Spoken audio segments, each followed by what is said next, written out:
115 passageiros, 6 tripulantes, 120 pessoas inconscientes em um avião que voava aparentemente sem nenhum problema. Afinal, o que causou um dos mais assombrosos desastres aéreos do século XX? 522, o assustador voo fantasma. Parece algo saído de um filme de terror. Um avião onde todos a bordo estão inconscientes, incluindo os pilotos. Mas ainda assim, ele continua voando para seu destino. Por mais assustador que pareça, esse terrível caso foi realidade em agosto de 2005. Era a temporada de verão na Europa, época muito procurada por turistas para passar as férias. Dezenas de pequenas companhias aéreas de baixo custo entraram em operação para lucrar com a enorme procura. A Hélios, do Chipre, foi uma delas. Uma pequena frota de 3 aeronaves operava voos em toda a Europa, atendendo ao mercado de férias do norte do continente e à economia local, transportando turistas a um preço bem menor. Em seus 7 anos de serviço, eles não tiveram nenhum incidente grave. Até então. É a madrugada de 14 de agosto de 2005. Este Boeing 737 da Hélios está prestes a pousar no aeroporto de Larnaca, no Chipre, vindo de Londres. Ao chegarem no solo, os pilotos notificam a manutenção sobre uma porta que havia congelado em voo e também relatos de ruídos anormais vindos da porta traseira esquerda do avião. Enquanto os pilotos vão descansar, a equipe de manutenção começa a consertar os problemas. Nada tão grave que algumas verificações de rotina não possam consertar. E o avião estará pronto para voar pela manhã. Como parte das verificações de manutenção, o mecânico realiza um teste de pressurização seguindo um procedimento passo a passo. Uma das etapas principais é alterar a configuração no painel de pressão da cabine para o manual.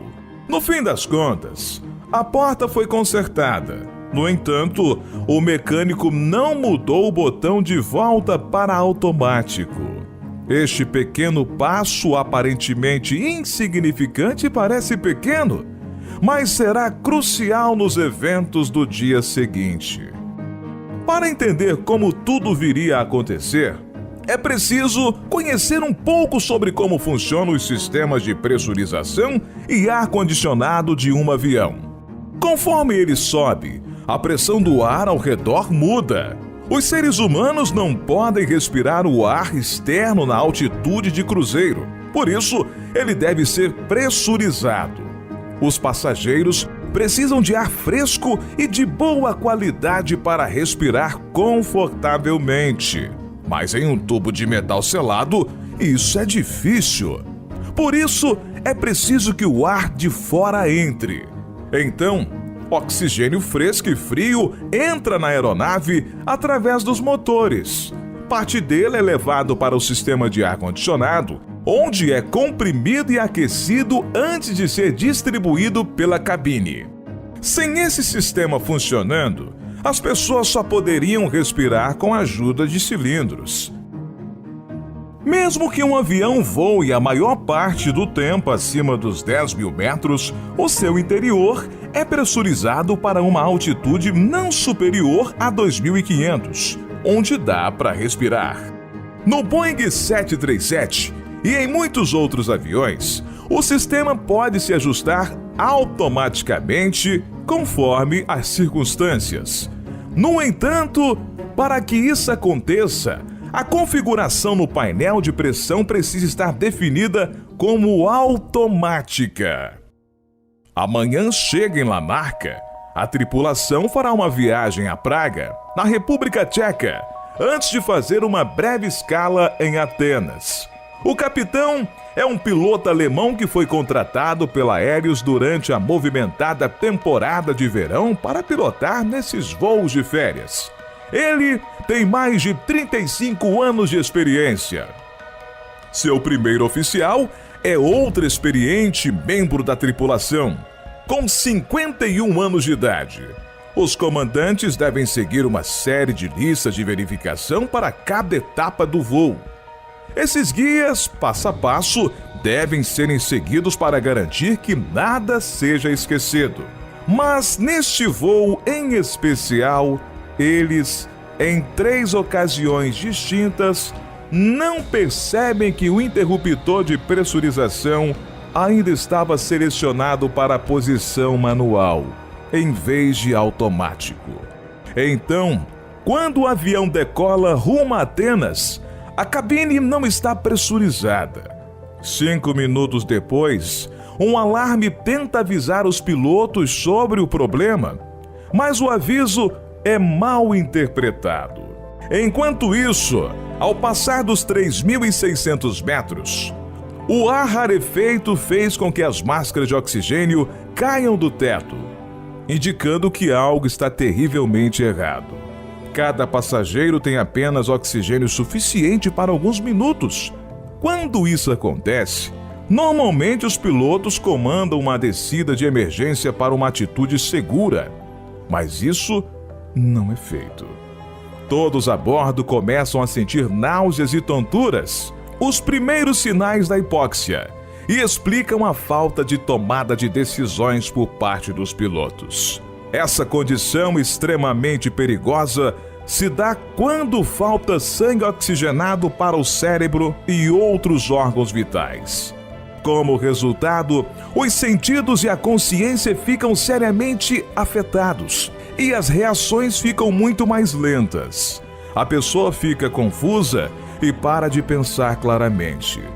O mais perigoso é que você não percebe que está com a condição. O 737 subiu até sua altitude de cruzeiro de 10.000 metros, exatamente como foi programado no piloto automático. Antes da decolagem, os pilotos programam nos computadores todos os dados da rota, altitude e performance. Desse modo, mesmo sem os pilotos ali, o avião segue o que nele foi programado voar a caminho de Atenas.